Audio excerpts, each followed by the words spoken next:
Hi, everybody, and welcome to week 4 of Children's Literature and Language. I'm so excited to have you join me for this week as we explore one of the most essential aspects of early childhood education, and that is emergent literacy.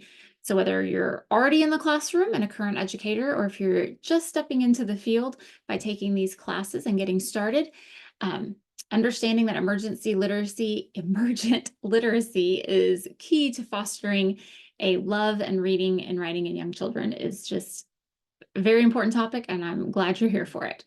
So why is it so important that we are already working on literacy? Well, because it's kind of a tough concept and we need to get them ready for it by fourth grade, and it starts with us. So if you'll remember in our Zoom when we met kind of in person, we talked about the fourth grade slump, and that is where certain children, if they're not strong readers for whatever reason, start to fall behind. And that's because from birth through third grade, kids are learning to read. But then in fourth grade, there's this switch that the expectation is that they know how to read and they're going to use reading as a tool for learning. So we switch from learning to read to reading to learn. And if you're not a strong reader, the children who aren't just start to fall behind really quickly. So I just cannot overstate the importance of what you're doing starting right now from infancy on, of getting children ready to read. So what is emergent literacy specifically? So it refers to the skills and the knowledge that lay the foundation for later reading and writing. So it's the process through which children begin to understand and to use language. And it's crucial that we, as educators, early childhood educators, support and nurture these early literacy experiences. So how can we do that? Well, from reading aloud, like we've been talking about the last 2 weeks, and making sure that we have quality books, which we've also been talking about, to creating a print-rich environment, to our interactions with children. All of these things help build the skills they need for future literacy development. And you've already learned about selecting quality books. You're going to learn to design engaging activities, and you're going to just learn how to support each child on this literacy journey that they're on. So in this module, we're going to take a deeper look into that, and I will go ahead now and share my screen with you, and we'll look at this week. So here we are, week 4. Here's an overview of the week. I was glad to find this graphic. I think it fits nicely and really gives a nice visual for what we're doing. Early on, she's talking to this baby, and that is building literacy, because we can't expect someone to understand the words in a book if they don't know words, right? So oral language is a strong part of literacy development. Partially because a huge tell in whether or not someone's going to be a successful reader is their vocabulary. And that goes on for vocabulary development is important throughout, but it's got to start early on, because the more words you understand, the better your reading comprehension can be. So talk to babies, talk to babies, talk to babies all the time, giving them a rundown of your day, just talking constantly throughout everything that you're doing. When you're changing their diaper, talking to them. When you're making their meals, talk to them. When you're buckling them in their car seat, talking to them. Just a rundown of what you're doing throughout the day even is enough to help build vocabulary. And then just talking, telling stories, of course, also, but it can just be running one-sided conversation helps build vocabulary. So then from birth to 3, here we are just exploring books with the child, of course, reading to them too. We get a little older and it's a more structured story time, and then it just keeps going into a skilled reader.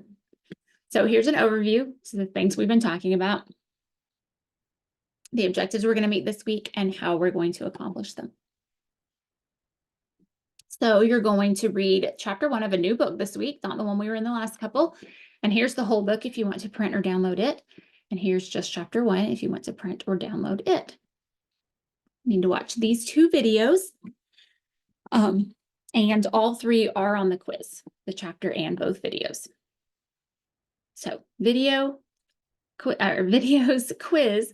assignment. And there's just the quiz and one assignment this week, because even though I think you'll think it's fun, this assignment might take you a little bit of time, and you get to begin your book reviews this week. So I didn't want to overwhelm you too much. And then if you want to do this skeletal outline for bonus, you can also do that. Just know that the amount of bonus is going to be dependent on your effort there and how much I can tell that you really interacted with the learning materials this week.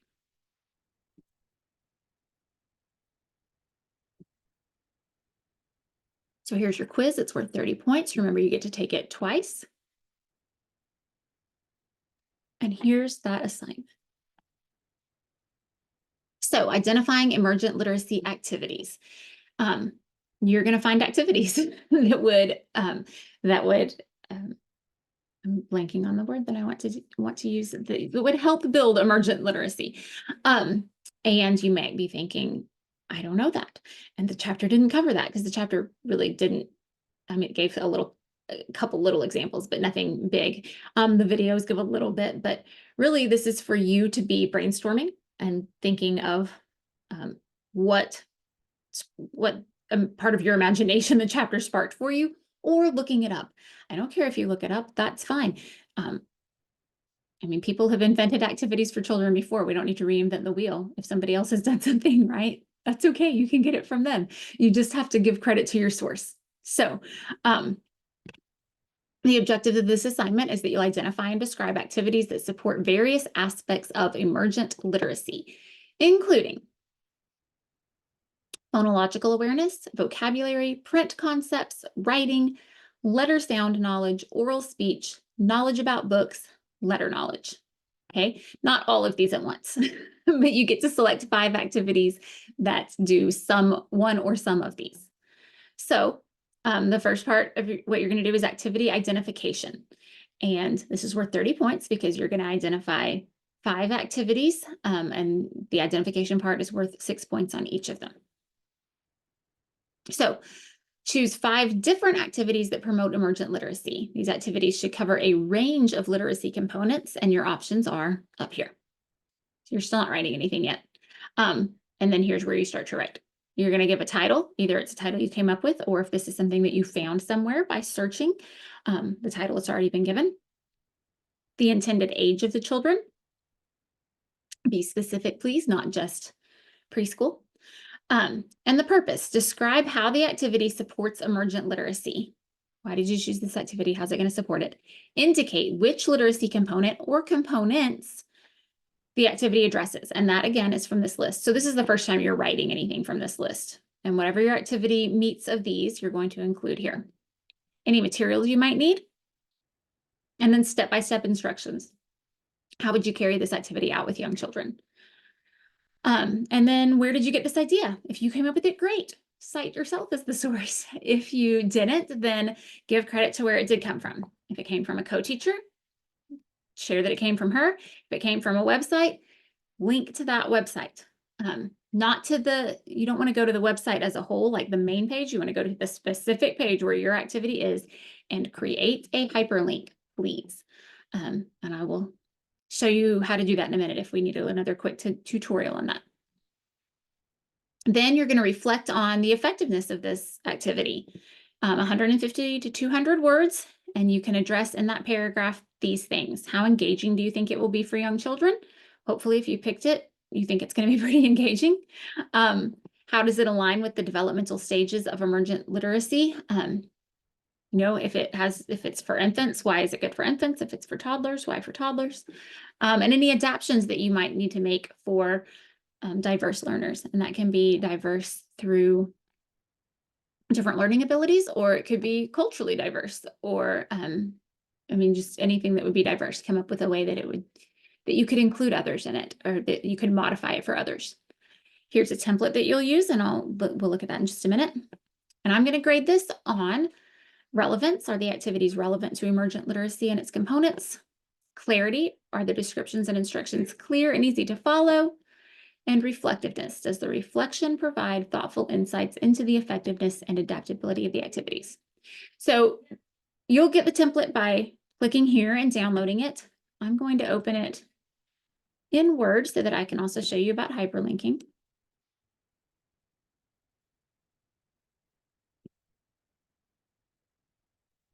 Yeah, I left the colon off on all of these, so if I don't get this changed to what's in there, will you please add a colon on these?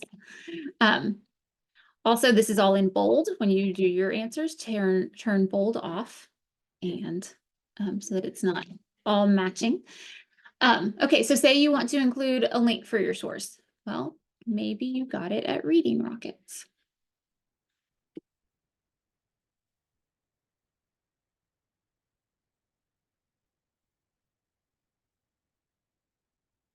Okay, you're not going to link the Reading Rockets homepage. You're going to link the specific page where your activity was from. So, um, not that this is an activity, but it's another page. So to link, I'm going to copy this with highlighting it and Control C. Go back to my Word document and I'm going to go to Insert, Link, and I'm going to decide what I want to call it. Like maybe I call it Activity 1, or you could call it by the title or whatever you want to call it. And then here you're going to paste the link. And now it is hyperlinked. All I have to do is click on it to open up exactly where you got your source. So when you include links, please do that.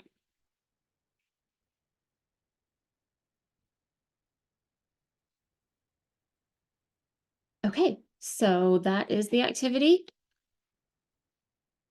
You're also starting your book reviews this week, and it has its own video. If you'll click on here, you'll see instructions and a whole other video to watch. So I'll let you do that. You have 2 weeks to do your first 5 book reviews. And then if you want to do bonus on the skeletal outline, you can sure do that. The bonus is awarded based on your effort and your exhibit, how much you exhibit your knowledge, not just your knowledge of the material, but how much you interacted with and really took in all the materials from the week.